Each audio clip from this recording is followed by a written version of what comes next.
Sãos de corpo e de espírito, se pode desejar. Apesar de todas as provas possíveis, estou bem certo de que, lendo esse relatório, os cépticos encontrarão objeções a todo instante. Pelo que dizem certos cépticos, logo que se afastem as causas de alucinação ou fraude, os fenômenos não se produzem mais. Isso é inteiramente falso. Os fenômenos só se produzem em determinadas condições magnéticas e atmosféricas, bem conhecidas dos experimentadores sérios, mas inteiramente desconhecidas dos ignorantes. A escuridão é necessária a essas manifestações, dizem ironicamente os cépticos. A luz impede tudo e, para ser-se iluminado, devem-se proscrever as lâmpadas. Outra inexatidão. Os mais simples fenômenos psíquicos, pancadas, como os mais extraordinários, movimentos de objetos sem contato, escrita direta, podem ser produzidos em plena luz, e mesmo em pleno dia. Provam-no as experiências do Sr. Lemerle e de muitos outros. Eu mesmo tive demonstrações irrecusáveis, nas melhores condições de luz. As pessoas bem equilibradas. Nada mais divertido que a audácia das pessoas que se intitulam bem equilibradas. Para elas, não existem fenômenos, existe apenas uma categoria de ingênuos, da qual modestamente se excluem. Todo aquele que se entrega às pesquisas psíquicas é um invadido de Charenton ou um candidato a Salpêtrière. Desde que alguém se afasta um pouco das ideias vulgares, não passa de um desequilibrado. É verdadeiramente tocante a sua comiseração pelos psiquistas, provém aliás de uma certa altivez natural às pessoas que ignoram esses fenômenos, pois julgam-se muito superiores às que supõem ver neles uma hábil prestidigitação. O homem bem equilibrado pensa ter o cérebro infinitamente mais são do que o desses desengonçados psiquistas, que acreditam em quimeras. Todos aqueles que se comprazem, dizem eles, com as hipóteses relativas ao pretenso sobrenatural ou se mergulham na teoria insondável da continuação da vida após a morte, revelam cérebros mal equilibrados, cujas funções se acham atrofiadas. Assim falam os últimos discípulos da escola materialista ou positivista. Podem iludir-se mutuamente, mas dentro de 20 ou 30 anos as suas fileiras, cada vez mais rarefeitas, chegarão ao nada, que eles tanto prezam. Daqui a um século ou dois, quando muito, os materialistas serão estudados como fósseis, segundo dizia o presidente da Sociedade de Pesquisas Psíquicas, nos Estados Unidos. Outrora, o homem bem equilibrado atribuía os poderes chamados sobrenaturais, e que apenas são supranormais ou anormais, o que é muito diferente, aos mágicos negros, brancos ou cinzentos e aos feiticeiros de todos os gêneros. Em nossos dias foram tratadas como charlatães pessoas que curavam por meio do magnetismo, não porque operassem curas maravilhosas, mas porque não possuíam diploma. Disse um grande filósofo austríaco, Barão Ehrenbach. Há homens que vivem na ilusão de que sabem e adivinham tudo, e por isso declaram impossível o que não compreendem logo, e todos os fatos do mesmo gênero são considerados como fraudes abomináveis. Essa espécie de sábios esquece constantemente, ou mais provavelmente ignora o que dizia Gauss. Se, atirando um livro à cabeça de alguém, ouvirmos um som cavernoso, não devemos concluir que ele provém do livro, porém sim da cabeça, que é oca. Encontram-se também muitas pessoas que, nada compreendendo, têm um pendor natural para o incompreensível, pelo menos no seu ponto de vista. Elas experimentam grande satisfação verificando que, se lhes é desconhecida a explicação dos fatos, não podem outros, apesar da sua ciência, explicá-los de um modo natural. Como se vê, não são destituídas de sentido as palavras do Barão de Ehrenbach. Ele escreveu, aliás, grande número de livros filosóficos de grande interesse, alguns dos quais são consagrados aos fenômenos psíquicos. Os pseudocientistas. afirma William Stanton Moses, professor na Universidade de Oxford e, posteriormente, no King's College, falecido em 1892. Há diversos gêneros de opositores aos fenômenos psíquicos. Entre os mais curiosos se encontram, sobretudo, os pseudocientistas, que consideram os médiums como patifes vulgares e os experimentadores como simples papavos, provavelmente porque estes últimos não empregam os métodos chamados científicos, que, como se sabe, são infalíveis, embora modificados continuamente. Os pseudocientistas nos mimoseiam com longos discursos sobre as leis da natureza, que pretendem conhecer profundamente. Pode-se ainda compreender nesta categoria o grupo daqueles que, sabendo alguma coisa de física e química, se encarregam de explicar os fatos do modo mais simples do mundo. Eis o que diz Crookes do pseudo-sábio. O pseudo-sábio faz profissão de saber tudo. Nenhum cálculo lhe perturba a serenidade, nenhuma experiência para ele é difícil. Nada de leituras longas e laboriosas, nada de tentativas pessoais para exprimir em linguagem clara o que leva o espírito. Fala com volubilidade de todas as ciências, submergindo o seu ouvinte nos termos electrobiologia, psicologia, magnetismo animal, etc., verdadeiro abuso de palavras, que mostra antes ignorância do que saber. Os teoristas. Essa categoria se compõe dos organizadores de planos, são os pretensiosos do psiquismo. Evidentemente não falo daqueles que têm procurado e têm dado explicações de possível utilidade, mas dos que não admitem discussão sobre as suas teorias. Se insinuardes delicadamente que talvez lhes falte conhecimento do assunto de que tratam, logo tomarão modos de dignidade ultrajada e vos dirão naturalmente que, se as teorias deles fossem convenientemente compreendidas, seriam imediatamente aceitas. Os teoristas sabem o fim do fim e o porquê do como.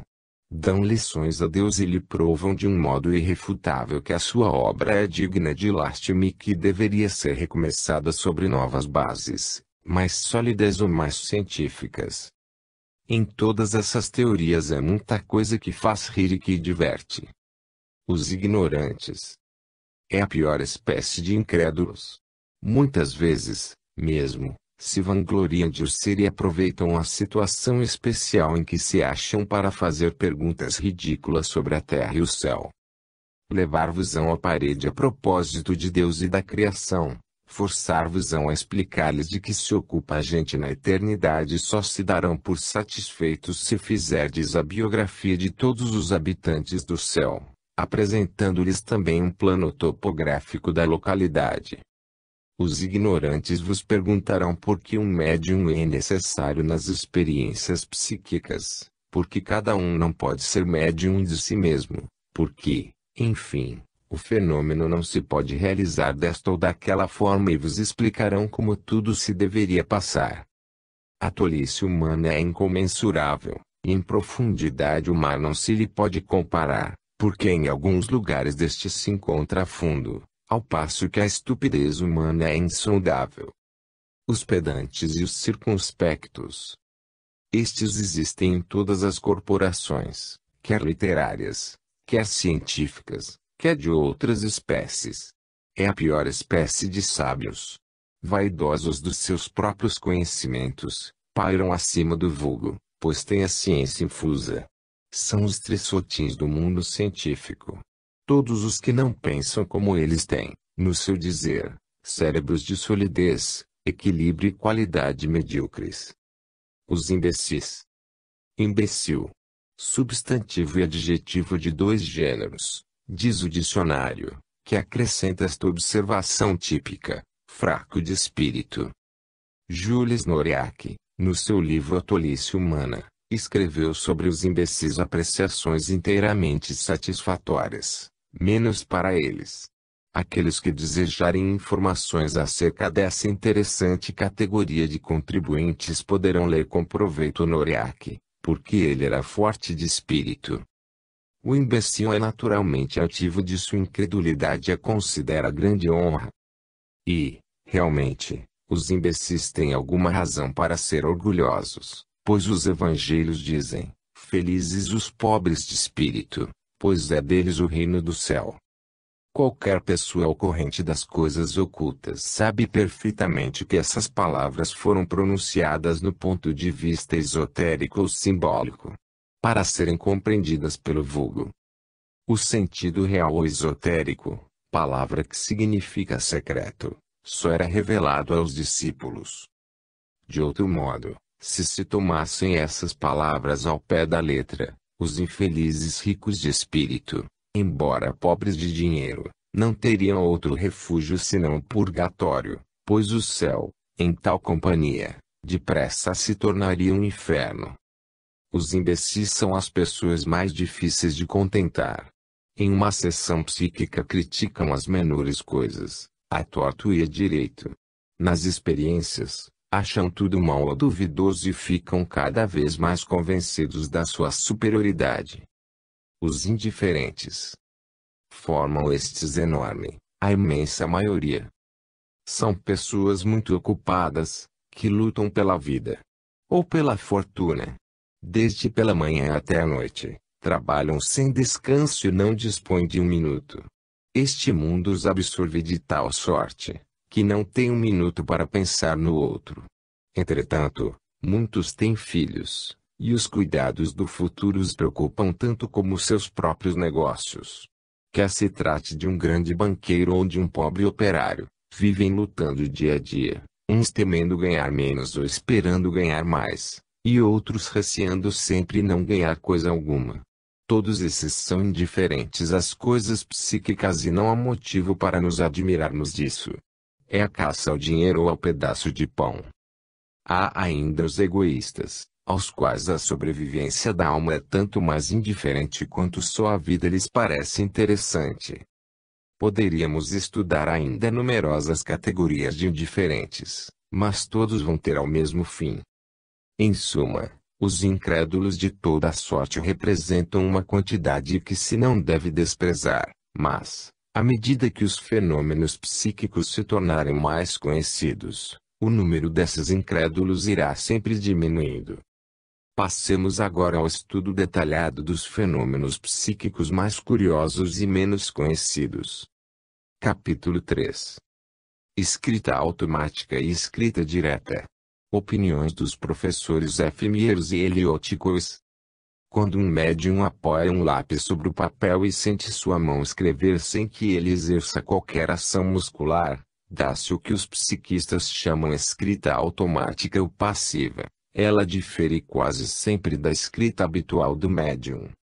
Quando se obtém uma comunicação sem o auxílio da mão de psiquista, quer sobre papel branco, quer entre duas ardósias atadas e lacradas, tem-se o que se denomina psicografia, ou escrita direta. Este último fenômeno é infinitamente mais impressionante do que o primeiro, pois é sempre possível supor, e houve, realmente, quem supusesse, que as ideias do médium ou dos assistentes se refletem na mensagem escrita automaticamente. Na psicografia, pelo contrário, sendo sempre escrita a mensagem diretamente sobre um papel ou sobre uma ardósia, só é possível explicá-la pela ação consciente de uma inteligência visível, tanto mais que a mensagem é muitas vezes escrita em língua ignorada do médium e dos assistentes. Há quase sempre 2 ou 3 pancadas para indicar que a operação está terminada, o que é prova evidente da presença de uma inteligência que não é do médium ou as dos assistentes. Ademais, não se vê ninguém escrever a mensagem. Agora vou passar em revista as opiniões dos experimentadores ingleses, americanos, etc., que estudaram esses curiosos fenômenos. Comecemos por Friedrich Mears, o brilhante professor de Cambridge, líder da Sociedade de Pesquisas Psíquicas de Londres. Eis o que diz da escrita automática. O estudo de numerosos casos desse gênero me convenceu de que a hipótese menos improvável é que uma certa influência sobre os habitantes da Terra pode ser exercida pelas personalidades sobreviventes de homens mortos. O que me fortificou nesta crença foi o estudo da escrita automática. Observei que, em todas as variedades desse fenômeno, o conteúdo dessas mensagens parece vir de três fontes diferentes. A primeira de todas é o cérebro daquele que escreve. Tudo aquilo que nele entrou pode sair, embora esteja esquecido. A segunda é que há uma pequena proporção de mensagens que parecem telepáticas, isto é, indicam fatos que o autômato ignora completamente, mas que são conhecidos de alguma pessoa viva que está em relação com ele ou assiste a sessão. A terceira é que resta pequeno número de mensagens que me é impossível explicar dos dois modos precedentes. Mensagens que contêm fatos desconhecidos daquele que escreve de seus amigos ou parentes, mas conhecidos de uma pessoa morta, às vezes completamente estranha ao ente vivo que escreve. Não posso neste caso escapar à convicção de que, por mais indiretas que pareçam essas indicações, só à personalidade de um morto podem ser devidas tais mensagens. Como se vê, o professor Mears acredita, em certos casos, numa relação possível entre um ente morto e um vivo. Mas todas as escritas automáticas não devem ser atribuídas a desencarnados, como pensam muito facilmente certos espíritas que não têm conhecimento de fatos que relatarei adiante. A nossa personalidade humana, no ponto de vista psíquico, é tão desconhecida como era há 60 anos o interior da África, e foi esse terreno da personalidade psíquica que escolheu a sociedade de que o Sr. Mears faz parte. Deve-se-lhe fazer justiça, pela habilidade com que pôs em relação com os fatos reconhecidos e admitidos pela ciência exata esse fenômeno da escrita automática, que parecia inadmissível aos sábios. O ilustre professor de Cambridge escreveu 2 ou 3 artigos sobre esse assunto nos boletins da sua sociedade, recomendo-os aos que sabem o inglês. F. Mears é um homem prudente, não muito exigente com os seus leitores. Escreveu para uma classe de indivíduos pouco ao corrente dos fenômenos ou cheios de preconceitos antigos e solenes, que por isso mesmo são os mais difíceis de arrancar. Acrescenta ele. Creio também que existem provas evidentes de uma espécie de ação ou de influência exercida pelas personalidades sobreviventes dos mortos. Encontram-se traços dessa influência em certas mensagens escritas automaticamente, as quais nos dão esclarecimentos oriundos de fontes desconhecidas do subconsciente. Essa declaração do professor Mears representa um grande progresso, pois reconhece que em certos casos há uma ação incontestável dos mortos sobre os vivos. Além disso, constata que o subconsciente ou a subconsciência não basta para explicar todos os fatos, como imaginam certos sábios.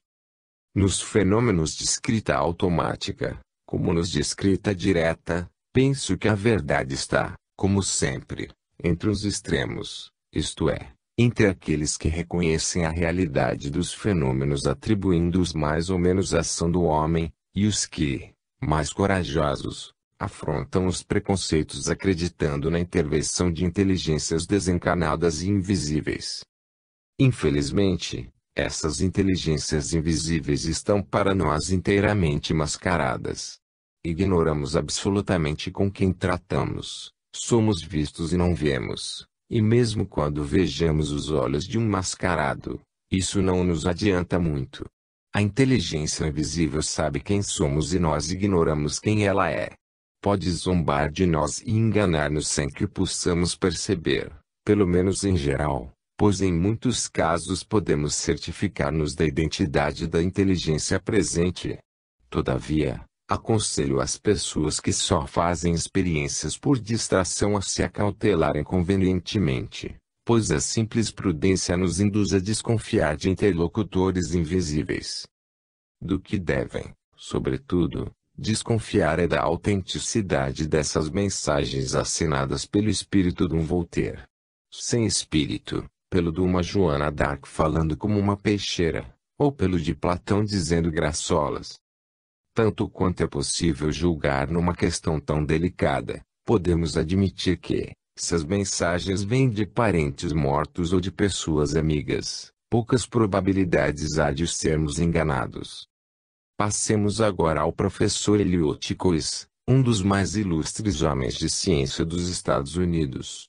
Diz ele: no universo toda parcela de matéria obedece à lei de gravidade, ou a uma lei particular, que tende a atraí-la para o centro da Terra. Se, pois, observardes um caso em que uma parcela de matéria, mesmo no caso de não ser maior que uma cabeça de alfinete, se move num sentido qualquer, provando que há uma força contrariando ou anulando a lei da gravidade, tereis passado o Rubicon que separa o material do espiritual. Eliot Coase foi por muito tempo incrédulo e encontrou na Califórnia o seu caminho de Damasco.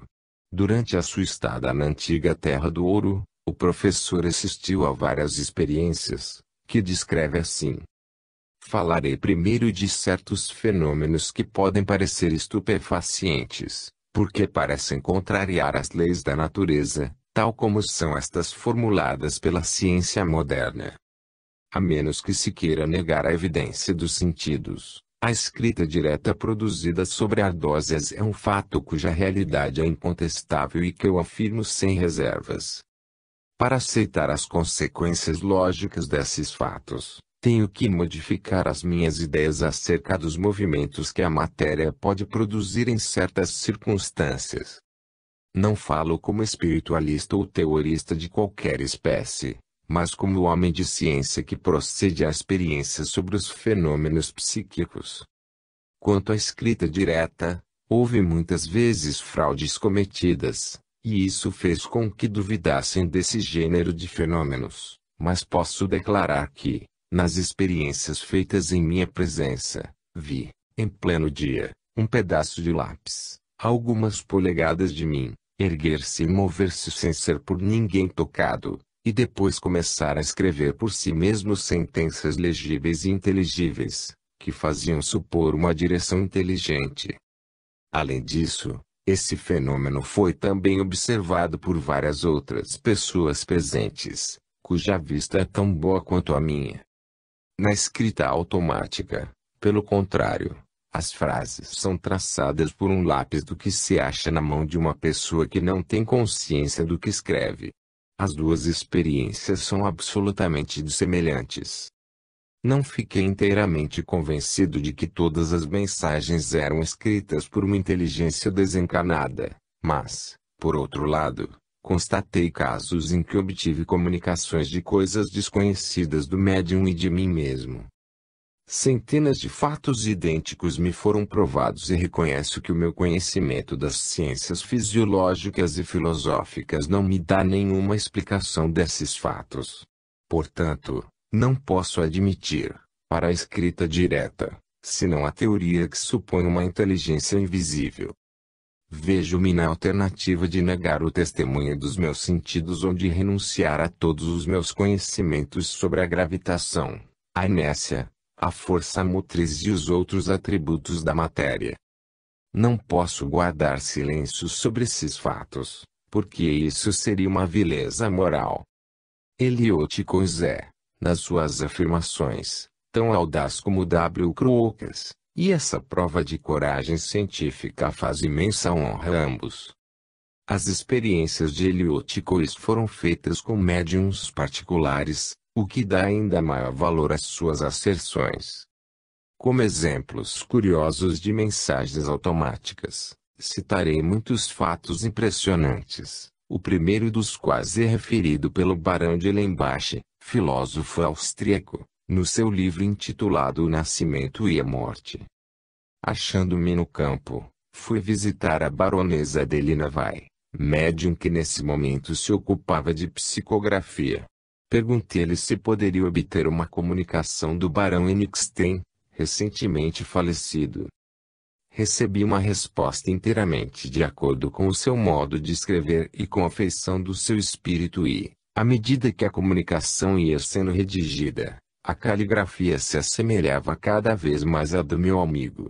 Por fim, O médium escreveu da Brunoé, termo eslavo que significa bom dia, e do qual o barão usava especialmente comigo. Além disso, a assinatura era escrita do modo abreviado que ele costumava usar. O médium não conhecia o meu amigo. Os dois outros casos foram constatados por Hugh Jr. Brown, inglês da Austrália, cuja boa-fé e probidade são bem conhecidas em Melbourne. Um dia, em sua casa, quiseram experimentar a escrita automática. Duas pessoas tomaram um lápis, porém esperaram em vão.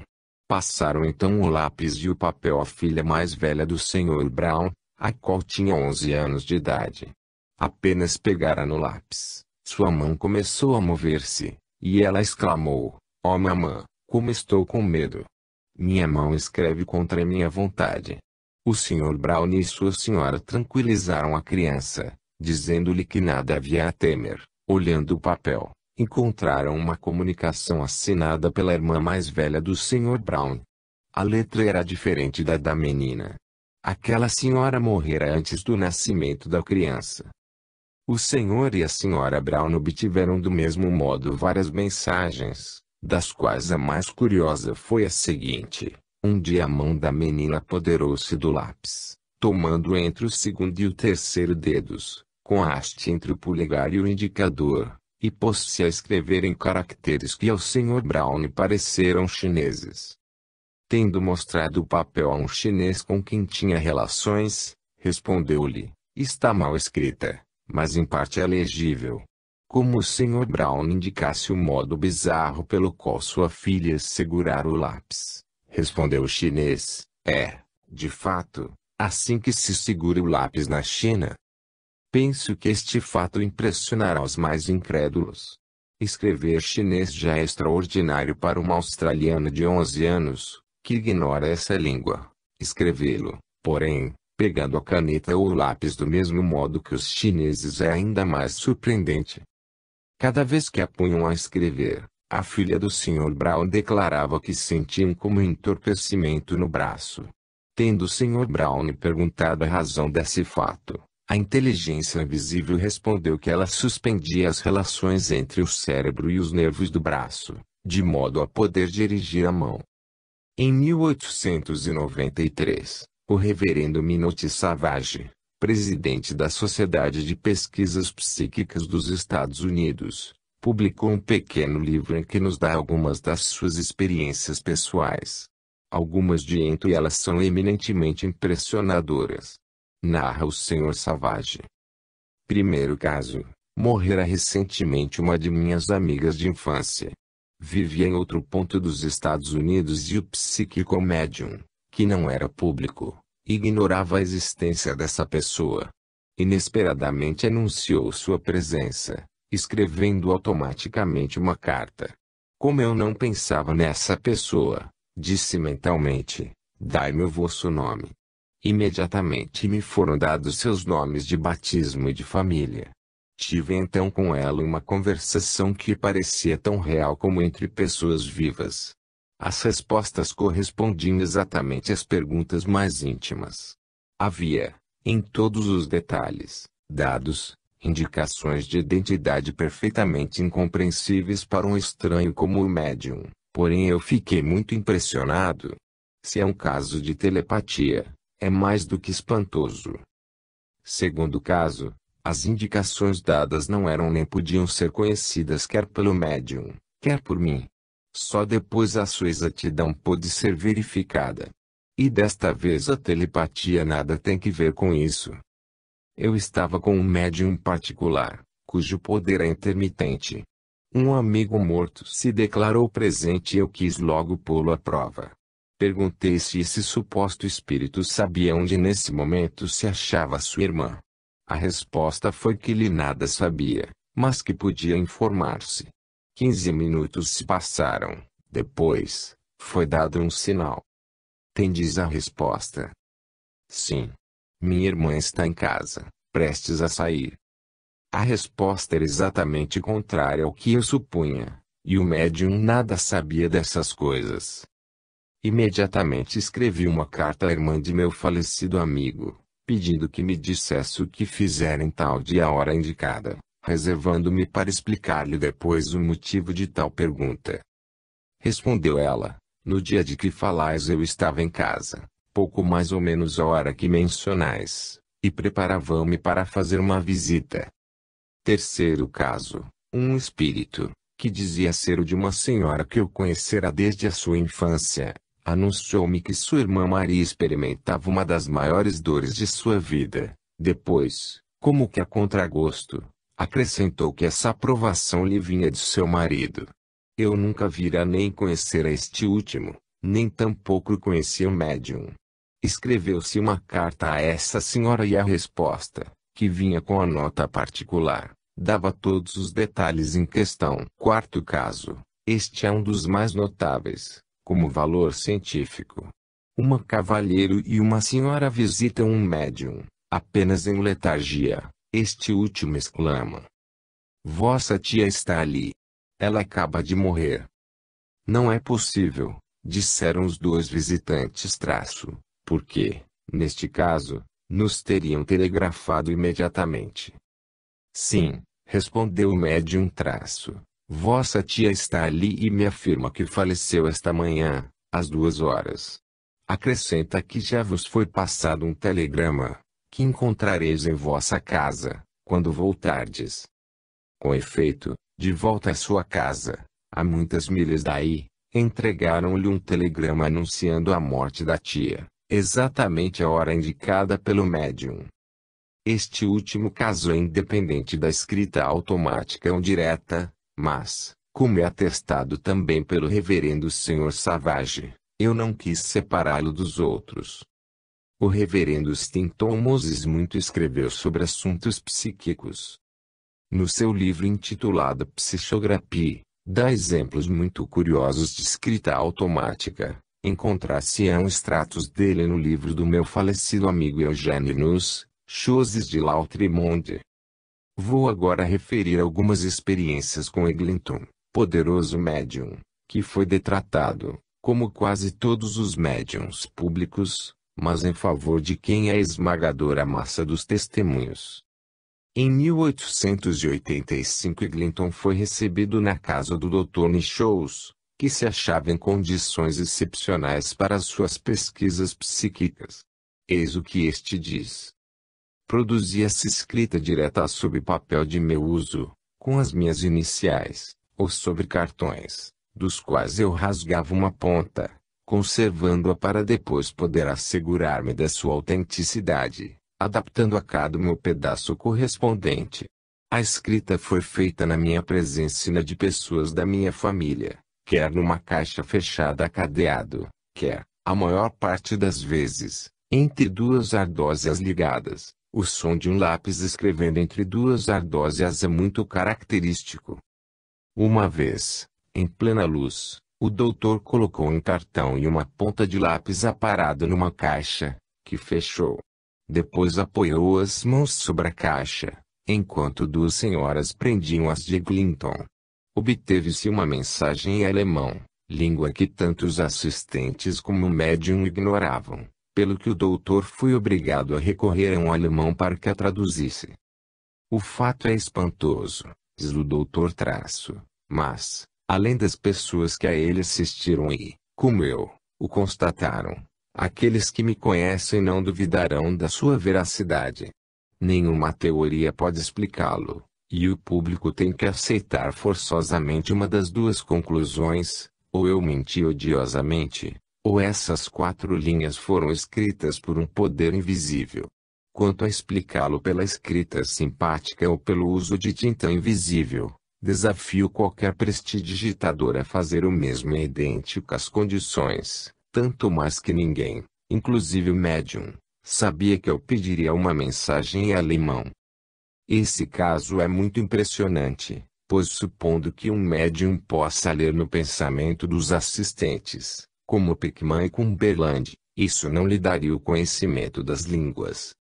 Uma sessão notável se realizou em presença do Sr. Dawson Rogers, um dos fundadores da Sociedade de Pesquisas Psíquicas, o qual diz o seguinte: Posso afirmar que conheço os recursos mais sutis da prestidigitação, mas, no caso em questão, não tenho a menor dúvida de que a fraude era impossível. A sessão realizou-se em minha casa, com todas as precauções imagináveis. Obteve-se escrita direta num livro fechado.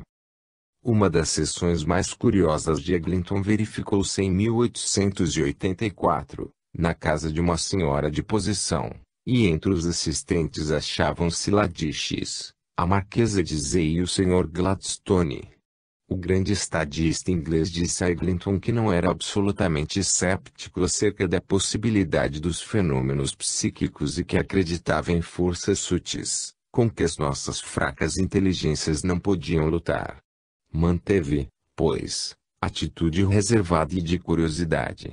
O Sr. Gladstone havia, ao que parece, feito experiências de leitura do pensamento, as quais foram suficientes para provar-lhe que havia na natureza forças desconhecidas e não reconhecidas. A sessão foi realizada em plena luz, e a dona da casa, a Sra. U, trouxe 2 ardósias como as que se usam nos colégios. Respostas a diversas perguntas foram escritas nessas lousas, quer Eglinton as segurasse debaixo da mesa ou sobre esta, à vista de todos. Pediram ao Sr. Gladstone que escrevesse uma pergunta numa dessas lousas, o que ele fez, entregando a ardósia voltada, de modo que Eglinton não pudesse ler o que estava nela escrito. Colocou-se esta ardósia sobre outra, e entre elas um pedaço de lápis, ligando o conjunto. Quase no mesmo instante começou o ruído da escrita. O Sr. Gladstone parecia intrigado, mas, quando se separaram as lousas e ele viu que a resposta à sua pergunta estava exata, o espanto se tornou em estupefação. É evidente que, numa casa particular e com essas lousas pertencentes à Sra. U, toda a fraude, sobretudo em plena luz, era impossível. Tanto mais quanto o Sr. Gladstone não perdia de vista Eglinton, e os seus olhos penetrantes observavam com cuidado. Houve também respostas em espanhol, francês e grego.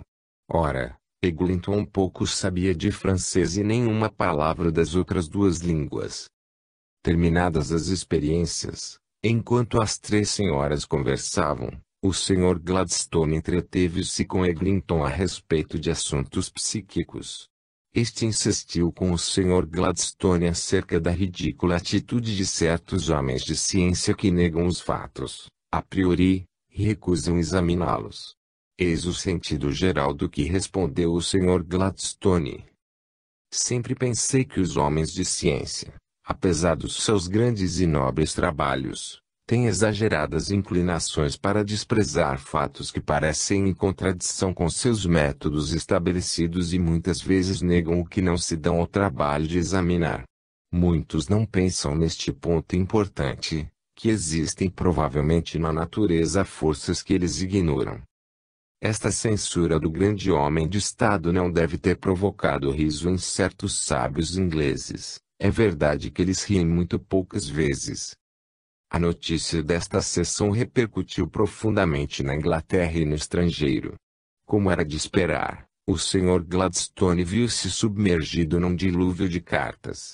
A inundação tomou proporções tais que o Daily News publicou a seguinte nota oficiosa: o Sr. Gladstone encarregou-me de dizer-vos que ele não se julga obrigado a entrar em detalhes e que não emitiu conclusões acerca dos fatos de que falais. Assinado, Horácio Seymour.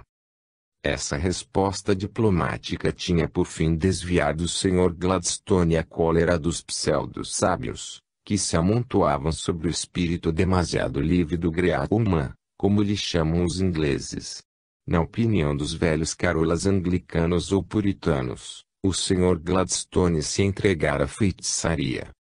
No pensar das pessoas bem equilibradas, ele fora vítima dos escamoteadores e dos ilusionistas. Desde então, o Sr. Gladstone tornou-se membro da Sociedade de Pesquisas Psíquicas, prova evidente de que essas questões lhe despertavam vivo interesse. Outras experiências muito curiosas e do mesmo gênero realizaram-se na casa do Sr. Wedgwood, antigo vice-presidente da Sociedade de Pesquisas Psíquicas, e ele garante a realidade dos fenômenos e a impossibilidade de fraude, nas condições em que as experiências foram feitas. Um aspecto curioso da escrita direta é a rapidez com que a mensagem se produz, na quinta ou sexta parte do tempo que poderia gastar o escrevente mais célere. Escreve o professor J. Slope, dos Estados Unidos. Nunca fui adepto do espiritismo, portanto, a escrita automática que obtive nunca dependeu de ideias preconcebidas. Também nunca me achei em estado hipnótico. A escrita difere da minha e é produzida com uma rapidez que me seria impossível imitar. Os pensamentos não são meus e frequentemente estão em oposição com os que me são mais caros. Em certos casos, foram-me dadas indicações inteiramente pessoais, em que só acreditei depois que a sua realidade me foi provada por pessoas de quem as ouvi e que ignoravam as minhas experiências. Em outras circunstâncias, assinaturas lançadas no fim das mensagens assemelhavam-se tanto ao autógrafo real das pessoas que se diziam seus autores, que amigos dessas pessoas mortas ficavam confundidos de surpresa ao compararem as letras. Acresce que eu não conhecia essas pessoas. Nunca posso obter a vontade escrita automática. Muitas vezes nada obtenho, ou apenas consigo algumas palavras como falta o poder ou as condições são más. Uma nova escola, que tomou o nome de fisiologia psicologista, tenta explicar a escrita automática pelo subconsciente, palavra nova, mais trabalho para a academia, aplicada a uma segunda personalidade que se manifestaria nos sensitivos submetidos às experiências magnéticas. Essa teoria, absolutamente hipotética, foi unanimemente condenada por quantos se têm ocupado de psiquismo. Com efeito, que vem a ser um eu inferior que, por momentos, seria mais senhor do nosso cérebro do que o eu superior. É possível que o homem tenha duas consciências, porque tudo nele é por assim dizer duplo, mas essa subconsciência só é admissível se é inferior e secundária, como a alma animal nos sistemas budista e ocultista. Essa subconsciência poderia ser então puramente instintiva, como a dos animais. Seria isso um último vestígio da evolução, mas, logicamente, ela deve estar submetida à consciência superior. De outra forma, o homem seria uma dualidade mal equilibrada, em que cada consciência agiria a seu modo, sem que a outra soubesse o porquê. Seria o cúmulo da confusão intelectual. É, sobretudo, inadmissível que o subconsciente saiba coisas que o superconsciente ignora. Eis o que escrevia a esse respeito o médico inglês. É lógico acreditar que, desde o nosso nascimento até a nossa morte, temos dentro de nós outra personalidade de que nada sabemos, mas que tem consciência de todos os atos de nossa vida, assim como dos feitos e dos gostos dos nossos parentes ou amigos mortos. Se é o nosso subconsciente que se manifesta, por que não o diz? Com que fim nos ilude? Eis ainda o que dizia um jornal religioso filosófico dos Estados Unidos. O superconsciente nada sabe do subconsciente que, pelo contrário, está ao corrente de tudo o que faz o outro e além disso tem ideias e opiniões que o tornam completamente independente do seu co-associado. Realmente, não há sequer a sombra de uma prova de que essa teoria seja verdadeira. O subconsciente é uma escapatória muito cômoda, mas, em vez de tudo explicar, obscurece tudo. Não ignoremos as experiências hipnóticas feitas na França, mas os experimentadores têm sempre lidado com doentes ou histéricos, isto é, com pessoas em estado mórbido. É perfeitamente exato. O que se obtém de tais pessoas são fenômenos mórbidos e não psíquicos. Esses doentes ou loucos caem na alçada da medicina curativa e não do psiquismo experimental. Sobretudo necessitam de abonador. Quando um médium está doente não se obtém mais fenômenos psíquicos, só quando ele torna a saúde os fenômenos reaparecem. Este resultado foi muitas vezes averiguado por sintomoses, Drs. Golin e Schultz e muitos outros, é prova exuberante de que os médiums não são doentes, como supõem certos doutores, que os confundem com a sua clientela. Alfred Russel Wallace, emulo de Darwin e membro da Sociedade Real de Londres, condena também o subconsciente, como uma hipótese balda de prova e consistência. Stanton Moses, no seu livro intitulado Psichography, parece ter medíocre confiança no subconsciente, pois diz o seguinte: a teoria da ação de uma nova consciência formada pela inteligência dos assistentes, ou por uma subconsciência, se apenas há uma pessoa, é uma hipótese que muitas vezes foi apresentada para ser outras tantas vezes inutilizada pelos fatos. É esta a sorte de todas as teorias. Depois da morte de Moses, um de seus amigos, F. Mieres, o professor de Cambridge, que já citei, escreveu o seguinte: antes da época em que deixou a Sociedade de Pesquisas Psíquicas, Moses me permitiu examinar toda a série das suas escritas automáticas, sobretudo aquelas que continham as provas sobre as quais baseou o seu livro Spirit Identity, Identidade dos Espíritos. Em parte alguma verifiquei que os casos publicados fossem diferentes dos originais. Pelo contrário, creio que esses casos, se fossem estudados de modo mais completo, teriam produzido provas ainda mais férteis do que o autor imaginava. O atestado de um homem do valor de Mieres é da mais alta importância. Com esse delicioso sistema de subconsciente, um marido enganado não teria mais o direito de vingar-se do amante de sua mulher, pois este poderia apelar para o seu superconsciente, que nada sabia. Todos os assassinos e ladrões poderiam alegar que o seu subconsciente é o único culpado, pois o superconsciente nada soube, nada viu e não teve a consciência de resistir. Afirma Stanton Moses. Toda vez que eu estava doente, toda vez que eu sofria, os fenômenos perdiam todo o valor e toda a clareza. Logo que eu me restabelecia, o efeito contrário se produzia. O que se obtém dos doentes, dos histéricos ou dos loucos é apenas uma série de divagações de cérebros ou de organismos desequilibrados. Aconselho os hipnotizadores a que meditem essas linhas de Moses e reflitam sobre o espantoso artigo que o Sr. Labouchere, membro da Câmara dos Comuns, publicou no seu jornal Truth. Trata-se da confissão feita por um dos sensitivos mais notáveis de Londres, no ponto de vista hipnótico. Diz o Sr. Labouchere. Carecem de sensitivos os doutores e professores que se entregam às experiências de hipnotismo, e por isso formou-se uma categoria de pessoas que os exploram com uma habilidade sem igual. O sensitivo que me fez a sua confissão era uma estrela na sua profissão, figurou em sessões particulares, com sábios hipnotizadores ansiosos por chegarem a resultados exatos, e todos confessam que este sensitivo os deixou perplexos. Que prova tinha eu de que não havia sido enganado também? Numerosas provas.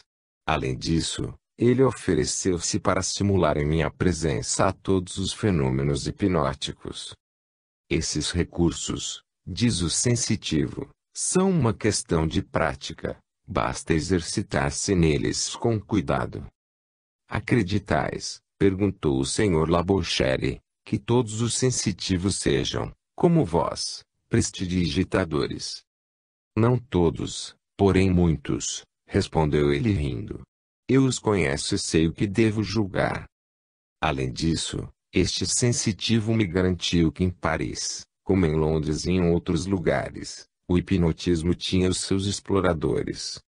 O Sr. Labouchere termina o seu artigo dizendo ter verificado e constatado que todos os expedientes descobertos por ele haviam sido empregados, quer em público, quer com sábios. Isso prova que os falsos médiums encontraram os seus parceiros nos falsos sensitivos. Um doutor inglês, o Sr. H., diz ter tido a prova de que diversos sensitivos de um doutor hipnotista de Paris o haviam enganado muitas vezes, e a esse respeito publicou 2 artigos no Times. Certos sábios acham muito natural tratar os médiuns de farsistas, charlatães, prestidigitadores e outros títulos amáveis. Eles poderão ver, pelo que acabo de relatar, que os melhores sensitivos, hipnotizáveis, são, às vezes, puros comediantes desempenhando seus papéis conforme seus interesses e revelando o segredo quando se retiram do negócio. Outros experimentadores fizeram as suas hipnotizadas representar todos os papéis imagináveis, sugerindo-lhes que elas eram tal ou tal personagem, do qual tomavam imediatamente o porte, a linguagem e o tom. Trata-se de saber se esses experimentadores não foram a seu turno vítimas do logro, como simples gerontes psicólogos. É evidente que eles tomam precauções, mas, como no barbeiro de Sevilha, muitas vezes a precaução é inútil, e uma mulher, fingindo estar hipnotizada, tem mais malícia no seu dedo mínimo do que muitos sábios, mesmo de prevenção. Segundo esse novo gênero de charlatanismo, o verdadeiro subconsciente seria o experimentador, horrivelmente logrado pela hipnotizada, que seria superconsciente das suas espertezas. Infelizmente, os hipnotizadores nunca confessam que podem ser tão crédulos como os espíritas e que também é possível enganá-los.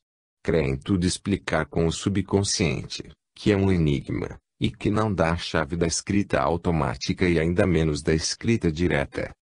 Quanto a esta última, há nela uma ação semimaterial fora de todos os sub- ou superconscientes, e só por dois modos se pode explicar esse gênero de escrita. Primeiro, pela ação de uma inteligência visível, qualquer que seja ela. Segundo, pela ação do corpo psíquico do médium, destacando-se dele e agindo por meio dos seus órgãos psíquicos. Este último caso apresenta-se, segundo creio, mais comumente do que se pensa, mas, se a mensagem é escrita numa língua desconhecida do médium e dos assistentes, só há uma explicação admissível: a intervenção de uma inteligência invisível. Nada prova, aliás, que essa inteligência esteja perto de nós. Pode agir de muito longe, como acreditava Robert Shari, e talvez de um modo semitelepático. Quanto à autossugestão, não explica absolutamente nada, mas é um biombo muito cômodo para disfarçar o que não se compreende ou o que não se quer admitir.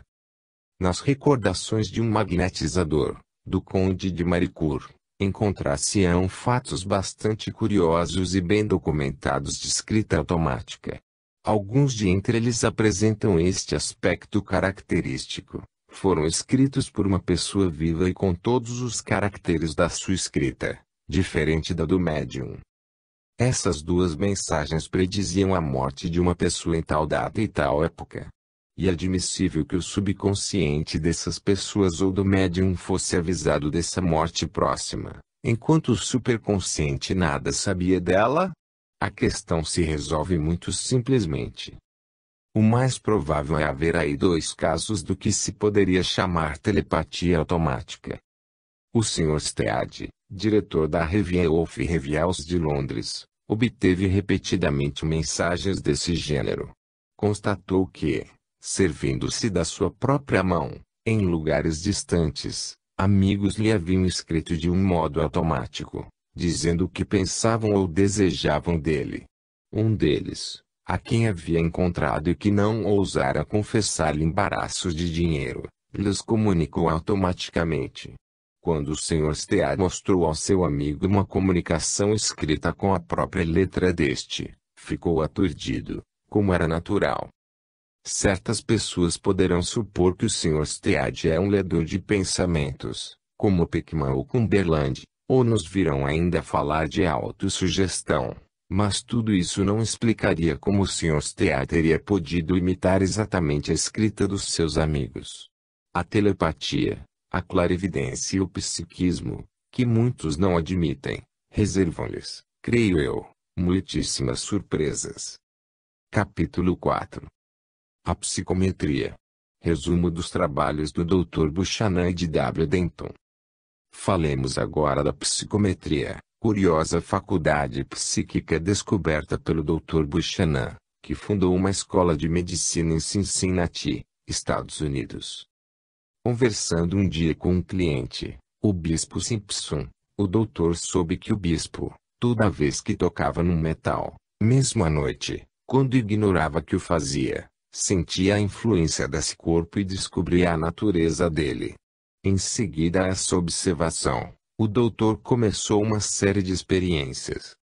Colocou metais diversos nas mãos de pessoas de grande sensibilidade e constatou que muitas possuíam o poder de adivinhar pelo tato tal ou tal substância, envolvida em papel e imperceptível à vista.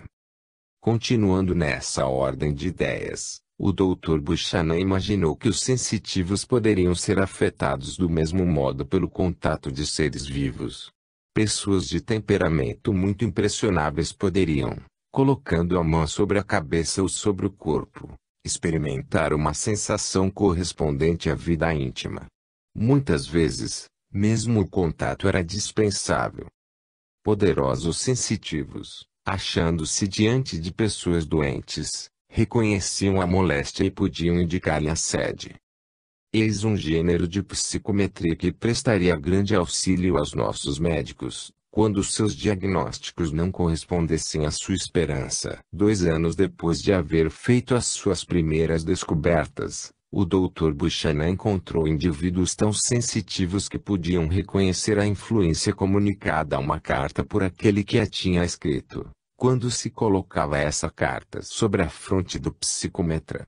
Às vezes, este último podia ainda indicar o caráter e os hábitos daquele que havia escrito a carta. Entre aqueles que mais se têm ocupado de psicometria, deveis citar em primeiro lugar o eminente geólogo William Denton.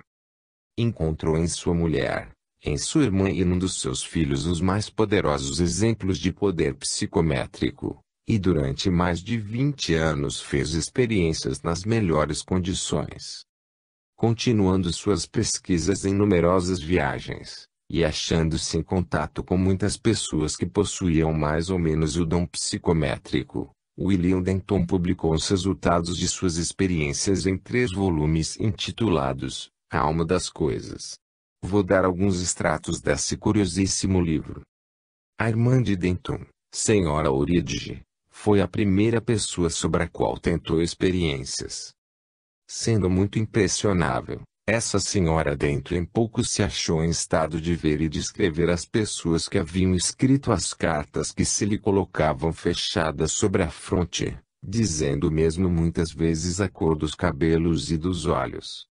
Denton concluiu daí que, se a imagem daquele que escreve uma carta pode gravar-se nela, psiquicamente, durante o pouco tempo em que o papel se lhe acha sob influência, era justo supor que os rochedos guardavam a impressão de tudo quanto os havia rodeado. Foi assim levado a pensar que o geólogo poderia obter indicações sobre o passado e fez experiências com fósseis, minerais, espécimes arqueológicos. Denton descobriu que o psicômetra, sem saber em que consistia o espécime que se colocava, embrulhado, na mão ou sobre a fronte, viu o objeto e tudo o que havia acontecido na sua vizinhança. Esta visão passava às vezes com a rapidez do raio e outras vezes tão lentamente e tão distintamente que era possível descrevê-la como uma vista panorâmica. A psicometria prestará ao geólogo um auxílio imenso. Há períodos inteiros do passado que ignoramos. A fauna e a flora da Terra durante o período Cretáceo nos são quase desconhecidas. Que sabemos do começo da vida. É provável que não só nos fósseis devamos procurá-la, mas também em impressões que o psicômetra pode descobrir. Formas pequenas ou demasiado inconsistentes para deixar impressão sobre os rochedos poderão ser percebidas, e períodos que nos parecem estéreis, vazios, mostrar-nos-ão miríades de seres que viveram sem deixar traços visíveis. Tipos de animais, de pássaros e de peixes, de que não temos a menor ideia, serão por assim dizer reconstituídos e poderemos julgar do conjunto da criação orgânica desde a mônada até o homem. Muitas vezes, viajando de carruagem, a senhora Denton dizia a seu marido. Há chumbo ou cobre nos arredores, e o senhor Denton verificou a exatidão da informação. O psicômetra, diz ele, pode seguir o curso dos veios de um metal no interior da Terra, como nós seguimos o curso de um rio à superfície desta. Mas, acrescenta Denton, como poderemos saber se as narrativas dos psicômetras são exatas? Comparando as revelações de um às de outro, como fazemos em astronomia. Mesmo para o historiador,